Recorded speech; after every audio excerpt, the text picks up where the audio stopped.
બનાસકાંઠા વડગામમાં તાલુકા પંચાયત ભાજપની સત્તા આવી ગઈ છે। કોંગ્રેસ અને જિગ્નેશ મેવાણીના ગઢમાં ભાજપે ગાબડું પાડી દીધું છે। કોંગ્રેસની બહુમતી હોવા છતાં ભાજપની જીત થઈ છે। ચૂંટણી શરૂ થતાં જ હાઈ વોલ્ટેજ ડ્રામા સર્જાયો હતો। કોંગ્રેસના તેનીવાડા સીટના ઉમેદવાર હનીફભાઈ માકુંજીયા મતદાન સમયે ગેરહાજર રહ્યા તો અપક્ષના ઉમેદવારે ભાજપને મત આપતા ભાજપની બોડી બની ગઈ। વડગામ તાલુકા પંચાયતમાં 28 બેઠકમાંથી કોંગ્રેસના ફાળે 14 બેઠક હતી। બહુમતી કોની? કોંગ્રેસની। ભાજપના ફાળે કેટલી બેઠક? 13 બેઠક હતી અને એક બેઠક અપક્ષની હતી, જે બેઠક પર ભાજપ જીતીને આવ્યું છે। ભાજપના મગરવાડા તાલુકા પંચાયત સીટ પરથી ચૂંટાયેલા અનુબેન ઉપલાણા વડગામ તાલુકા પંચાયતના પ્રમુખ બન્યા, જ્યારે રઘુભાઈને ઉપપ્રમુખ બનાવવામાં આવ્યા છે।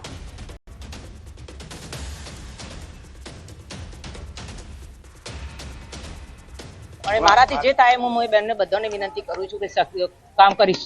પ્રમુખ તરીકે ચૂંટાયેલી છું।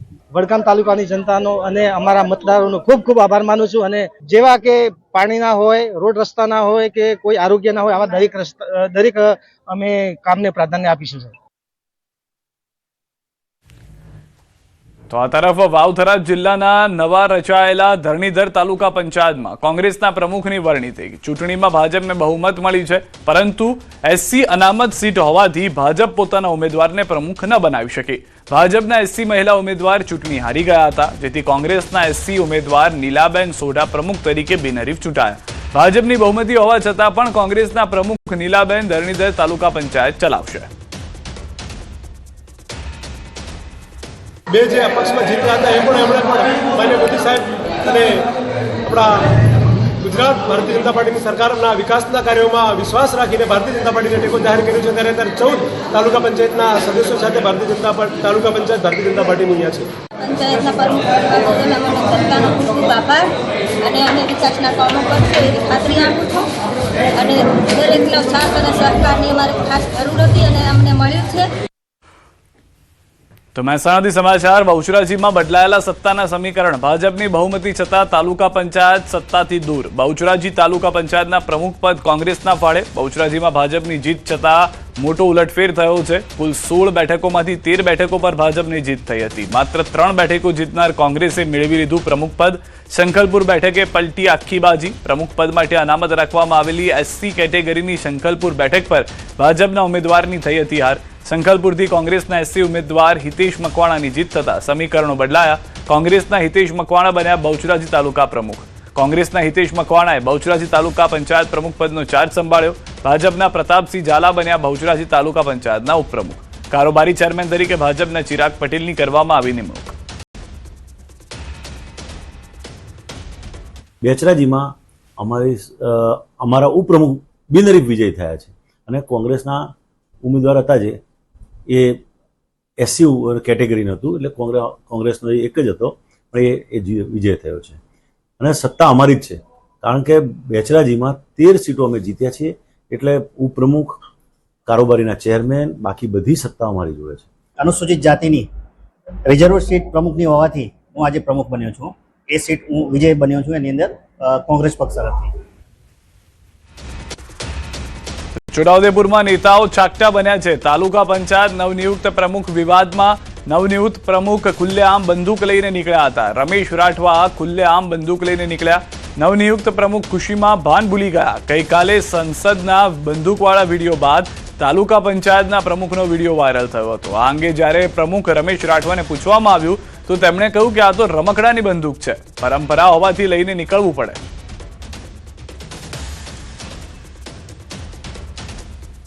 ના, અમારે તો આદિવાસી સમાજની અંદર કોઈ બી પ્રસંગ હોય તો અમારે બધું ચાલતું હોય। બાકી આ તો એવું કંઈ નહીં, રમકડાની બી હોય ને અમારે લોકો પ્રસંગ માટે ખાલી રમકડું બી લઈને આવે છે। ના, એ તો અમારે રમકડાવાળી બી હશે અને અમારા વિસ્તારની અંદર, આદિવાસી વિસ્તારની અંદર લોકો ખાલી રમકડા જેવું રાખે છે।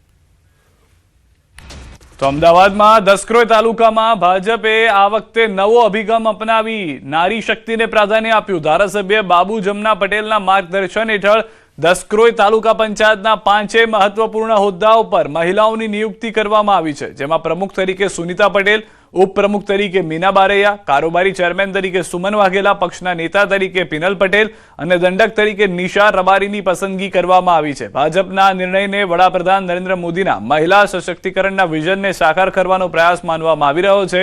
મહિલાઓને નેતૃત્વમાં આગળ લાવી દસક્રોઈ તાલુકા પંચાયતે સમાજમાં સમાનતા, સશક્તિકરણ અને વિકાસનો પ્રેરણાદાયક સંદેશો આપ્યો છે. વડાપ્રધાન નરેન્દ્રભાઈ મોદી સાહેબ એમનો એક સંકલ્પ હતો કે મહિલા સશક્તિકરણ દેશની અંદર મહિલાઓને પ્રાથમિકતા આપવી અને મહિલાઓ જ એને આગળ વધે એવી એમનો એક વિચાર છે. એમના વિચારને અમે ધારાસભ્ય તરીકે મારા વિસ્તારમાં દસક્રોઈ તાલુકાની અંદર તમામ મહિલાઓને સ્થાન આપી અને મહિલા સશક્તિકરણનું ઉદાહરણ મેં પૂરું પાડ્યું છે. તો આણંદ જિલ્લા પંચાયતની પ્રમુખ ઉપપ્રમુખની ચૂંટણીમાં હાઈકોર્ટના એક આદેશે આખું રાજકીય ચિત્ર બદલી નાખ્યું. પ્રથમ ટર્મમાં આદિવાસી મહિલા અનામત બેઠક માટે ભાજપે મોટો ખેલ પાડ્યો, જેમાં ગઈકાલે રદ થયેલું ફોર્મ આજે હાઈકોર્ટે માન્ય રાખવાનો આદેશ આપ્યો. હાઈકોર્ટના નિર્ણયથી કોંગ્રેસના પ્રમુખ બનવાના સપના પર પાણી ફરી વળ્યું. આદેશ બાદ સારસા બેઠક પરથી જીતેલા ભાજપના મયુરીબેન પટેલ જિલ્લા પંચાયતના નવા પ્રમુખ બન્યા, જ્યારે ઉપપ્રમુખ પદ માટે ધુવારણ બેઠકના વિજેતા જીલુભા સિંધા બિનહરીફ ચૂંટાઈ આવ્યા. ચૂંટણી પ્રક્રિયા દરમિયાન જિલ્લા પંચાયત બોર્ડ રૂમમાં ભારે રાજકીય ગરમાવો અને તણાવપૂર્ણ વાતાવરણ જોવા મળ્યું હતું.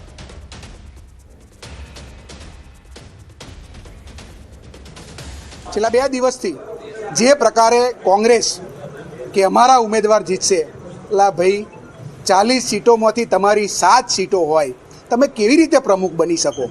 બંધારણની કોઈ એવી જોગવાઈ છે? સાથે સાથે ખોટા પ્રમાણપત્રો તમે રજૂ કર્યા છે. અમારા બેને કોઈ પણ પ્રમાણપત્ર ખોટું રજૂ કર્યું નથી.